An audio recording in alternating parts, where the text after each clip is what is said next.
భవనాన్ని ఇచ్చుకొచ్చి గదిలో మార్చి మళ్ళీ కట్టారో ఏమో మాయజాలము తెలుసు మంత్రకారడి తెలుసు రెంటి కన్న ఇది ఇంకోటేమో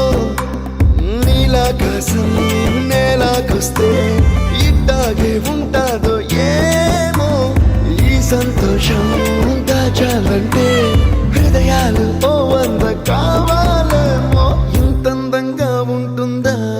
ఈ లోకం ఇన్నాళ్ళు ఈ మనసుకి తెలియాలే